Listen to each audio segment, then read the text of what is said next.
তা কি হয়েছে? একটি ট্রেনের রয়েছে 15টি কামরা, তার মধ্যে সামনের যে 9টি কামরা রয়েছে বাবা, সেই সামনের 9টি কামরাতে রয়েছে আপনাদের মতো মানুষ। ট্রেনের সামনের 9টি কামরাতে আপনাদের মতো মানুষ রয়েছে, কিন্তু পেছনে যে 6টি কামরা, পিছনের 6টি কামরাতে পশু পাখি, ময়লা আবর্জনা, কীট পতঙ্গ এসবের। আচ্ছা বাবা বলুন তো, ট্রেন যখন এই সান্তাহার থেকে কমলাপুরে আসবে বা কমলাপুর থেকে ভৈরবে আসবে, ওই পিছনে যে 6টি কামরাতে ময়লা আবর্জনার পশু পাখি আছে তাদেরকে কি ফেলে আসবে? আসবে না। কিন্তু আমি বলছি আসবে কেন বলুন? যদি ইঞ্জিনের সঙ্গে ইঞ্জিনটা লাগানো না থাকে, ট্রেনের ইঞ্জিনের সঙ্গে পরের কামরাটা যদি লাগানো না থাকে, ট্রেন কি নিয়ে আসবে? তাহলে ট্রেনের ইঞ্জিনের সঙ্গে পরের কামরাটা যদি লাগানো থাকে, ময়লা আবর্জনা থাকে, মলমূত্র থাক, পশু পাখি থাক আর কীট পতঙ্গ থাক না কেন, ট্রেন যেই স্থানেই যাবে ট্রেনের পিছনে পিছনে সকলেই তার সঙ্গে চলে যাবে। তাহলে ট্রেনকে বলছে, ট্রেন হলো আমার দয়ার নিতাই স্বরূপ।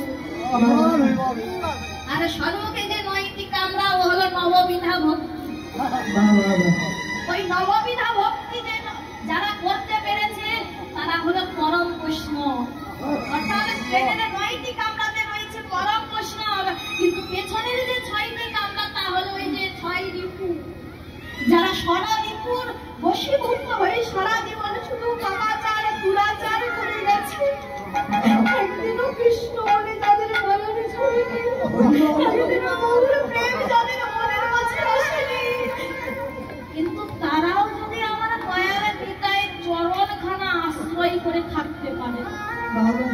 ইঞ্জিনের সঙ্গে ইঞ্জিনটা কি বলছে? ইঞ্জিনটা হলো বিশ্বাস, যে আমি যতই পাপ করি তাপ করি যাই করি আমি চরণ আশ্রয় করেছি, নিতাই আমায় পার করে নিয়ে যাবে, এই বিশ্বাস তার মনে রয়েছে।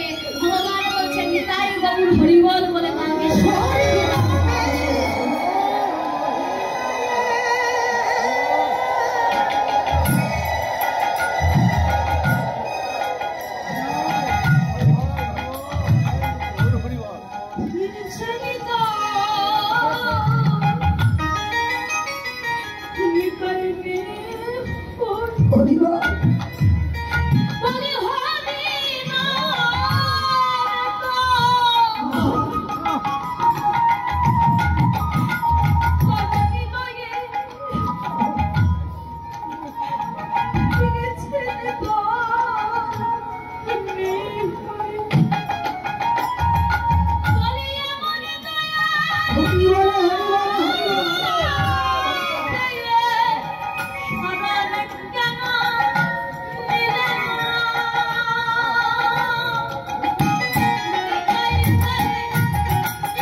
একটি চাঁদ রয়েছে। কিন্তু বাবা বিষ্ণুপ্রিয়া কাঞ্চনার কাছে বলছে, ও কাঞ্চনা, তুই তো কখনো একটি চাঁদ দেখেছিস? কিন্তু আমি একটি নয়, দুটি নয়, তিনটি নয়, চারটি নয়, আমি 24.5টি চাঁদ দেখেছি আমার গৌর বলে বড় আছে। এক দুটি নয়, 24.5টি চাঁদ। বলছে ওই মস্তক থেকে চরণ তল পর্যন্ত কতগুলো চাঁদের উদয় হয়েছে। ভক্তি শাস্ত্র বলছে হাজির শুধু আমার গৌর বলে বড় আছে। এবার আমার গৌর হরে এমনই দয়ালের শিরোমণি সকলের জীবের মাঝে 24.5টি চাঁদ দিয়ে দিলেন। এখন বলতে পারি বাবা যে 24.5টি চাঁদ যদি আমার মাঝে থাকে, একদিনও তো আমি চাঁদ দেখতে পেলাম না। কি বলছেন? অদ্যাবধি সেই লীলা করে কোরা রায়, কোন কোন ভাগ্যবান অথবা ভাগ্যবতী দেখিব। ভগবানের লীলা অতীত নয়, ভগবানের লীলা ভবিষ্যৎ নয়, ভগবানের লীলা হলো বর্তমান লীলা, যা সদা সর্বদার জন্য ঘটে চলছে। কিন্তু আমি তো একদিনও দেখলাম না ভগবানের শিরগুলোকে। কেন দেখতে পাচ্ছি না?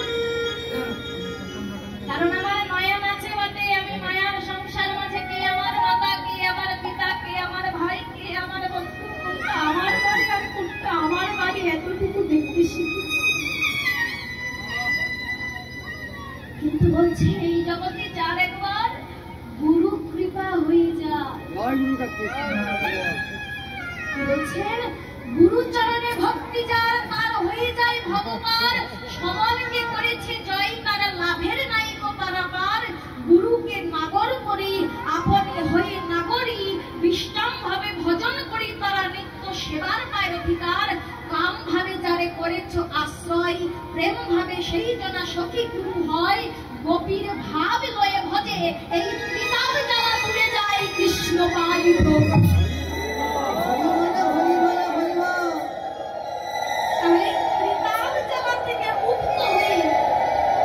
কেউ যদি একবার ভোজের বংশীধারী কৃষ্ণকে লাভ করতে চাও, বলছে সর্বপ্রথম তোমায় আশ্রয় তত্ত্ব সেই গুরু চরণ।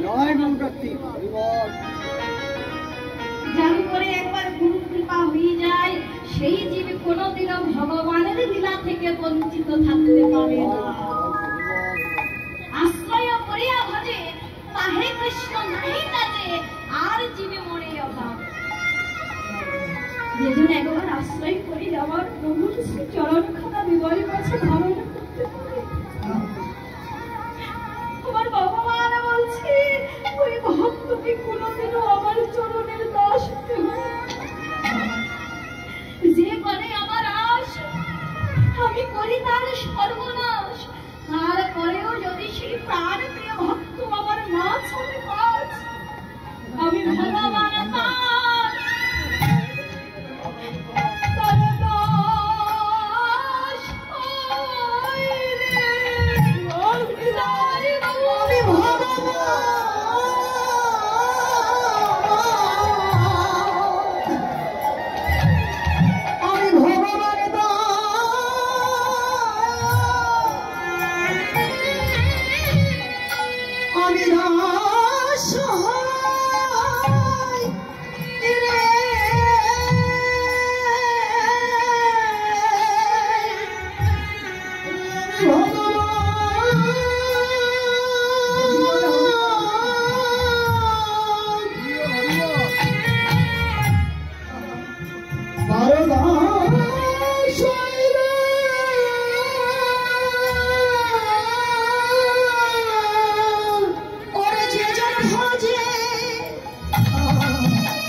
হবে